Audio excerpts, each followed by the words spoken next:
All right, JoeyRitter.com, on Twitter at Joey Ritter. We got her, Miss Pennsylvania, USA, Jessica Billings. Thank you so much for doing the show. I appreciate it. Thanks for having You me. got it. Now, admittedly, I am not a pageant guy. In my whole life, I can't say I've ever really watched a pageant before or paid attention to it. But guess what? 2013, that completely changes. I'm all in this year. This is the This year. is the year you're going to win this thing. Hey. Pennsylvania's going to make it happen. Now, I did a little bit of research on you over the last couple days, and my perception, I guess, of women that compete in pageants has changed a little bit because your motivation to get into the whole thing is because of your brother who's autistic. And I watched another interview that you did, and please stop me if I get any of this wrong, but basically, when you were little, somebody came up to you at a restaurant and said, we paid good money to be here, referring to your brother. Why is he here? And that kind of impacted you. Now, how old were you when that happened to you? I was actually only 5, so that was definitely a really pivotal point in my life because I did watch my mom, stand up for her family when I was just a little thing, and I knew at that time that it was okay to, also be an advocate and stand up for Jamie, my brother. Okay, so you're 5 years old, so you're obviously making new memories. You understand what's going on. But I mean, were you scared? Were you just kind of like, I what were you feeling? Yeah, it was definitely a moment of, I guess I didn't know how to feel. And I remember just being like scared and uncertain and, kind of just like in disbelief that this woman would come up and say something like that. Um, and as I've gotten older, I've realized that, it's out of fear that people will react that way. And it's not necessarily, I don't want to say it's common, but it's not uncommon. And I think that's something kind of as a sibling I view as my role to, let people ask questions. I'm so happy to answer, anything about my brother, about autism, because I think it's when people don't know they do get scared, and Sure. that's what happens. Sure. So So, in the time when you were 5 till, you started competing in pageants, was there anything that happened in the middle there where you got involved?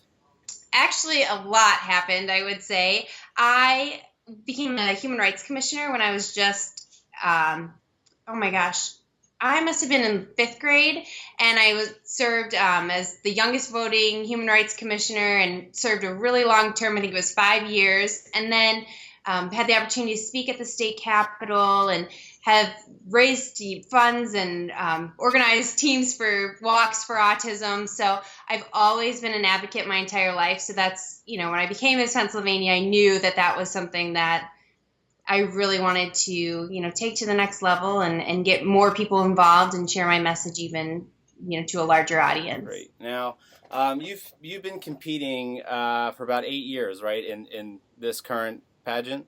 Correct. Now, 8 years, that is a long time. I mean, you're talking your late teens, your early 20s, significant periods of your life.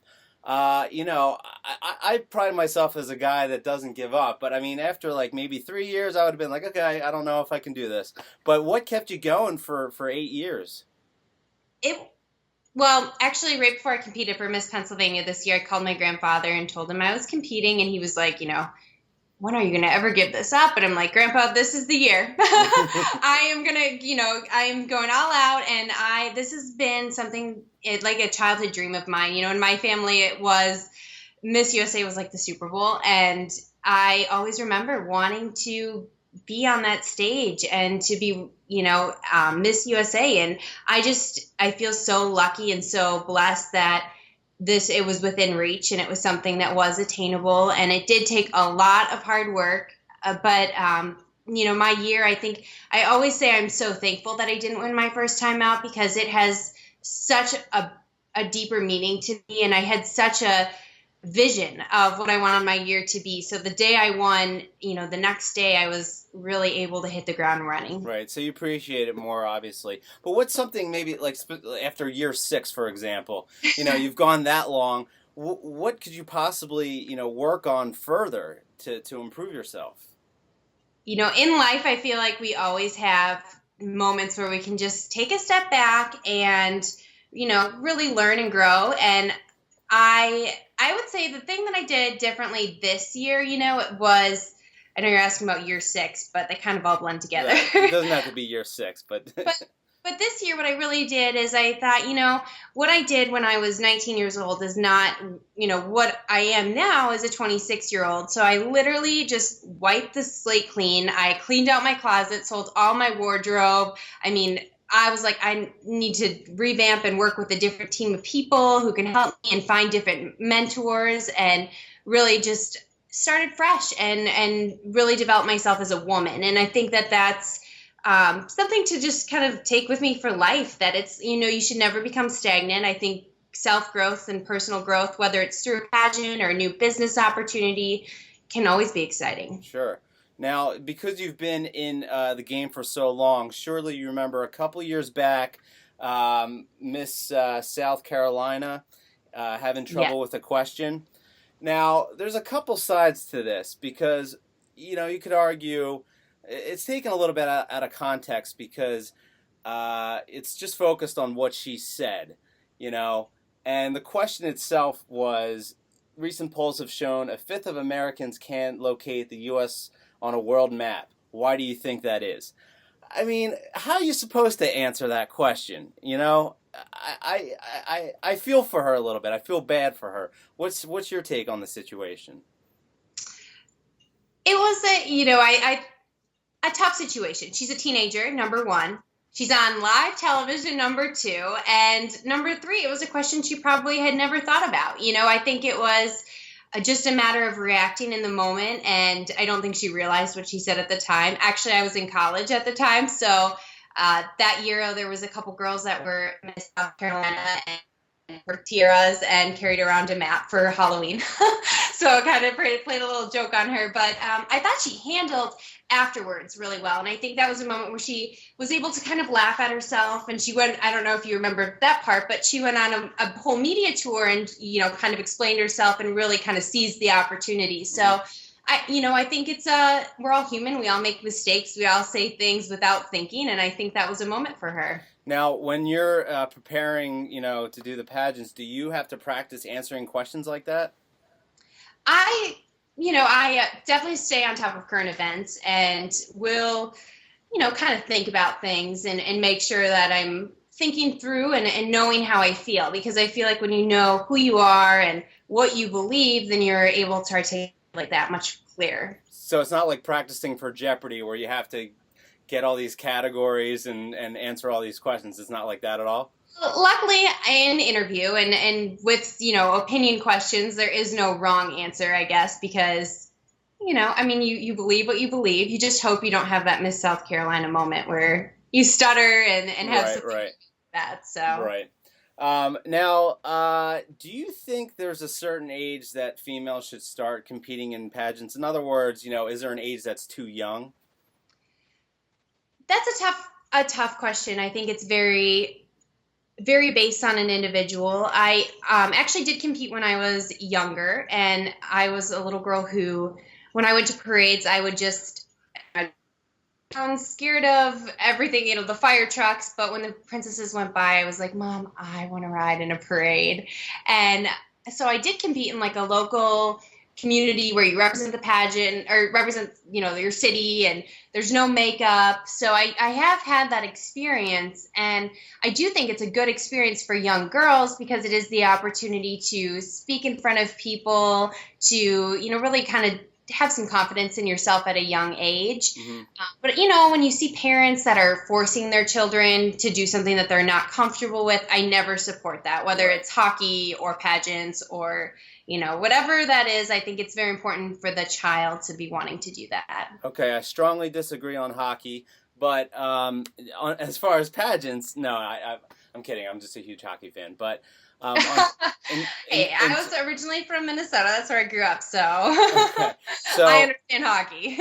But as far as the parent thing, you hit the nail on the head, because that's exactly what I have a problem with, and I do think it is good for young girls to compete and have that sense. Confidence is something that can take you very far in life, whether it's business, college, just normal social situations. It's something that can really, empower an individual.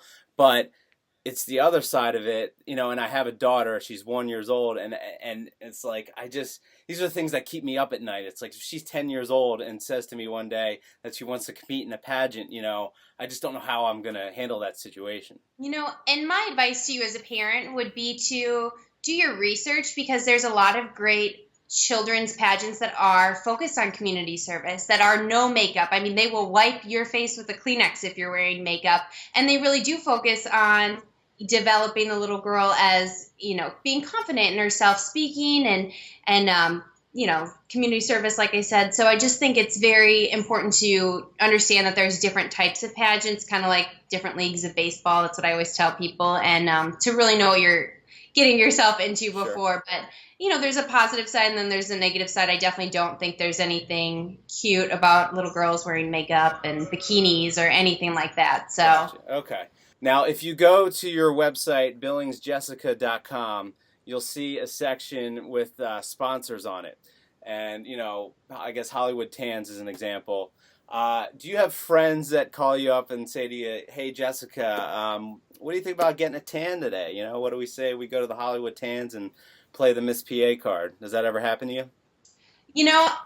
No, that doesn't happen to me. I actually have had a couple contestants who I've competed against for Miss Pennsylvania that have used some of the resources, from the sponsors. And I think that's a great way as a contestant to kind of see what the current title holder has done and what's made her successful. And you kind of have to pave your own way, but I think it's always good to have those resources. So I've been pretty lucky and had some really great sponsors and community support. So I haven't had any.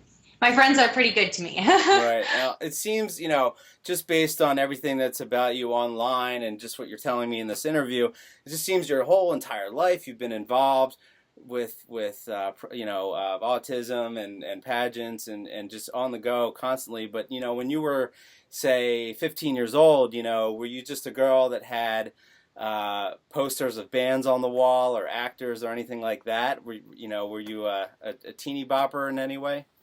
Well, this is probably going to surprise you, but I was actually kind of a geek growing up, and and I'm still a geek. Like, I definitely would never not classify myself as a dork or a geek, but I didn't go to prom or anything. I actually went to prom for the first time last year at the age of 25 with a family friend who needed a date last minute. Wow. Yep. Well, you scored on that one. Yeah. Got high fives from all the senior boys. He was just a little junior boy, so it was pretty fun.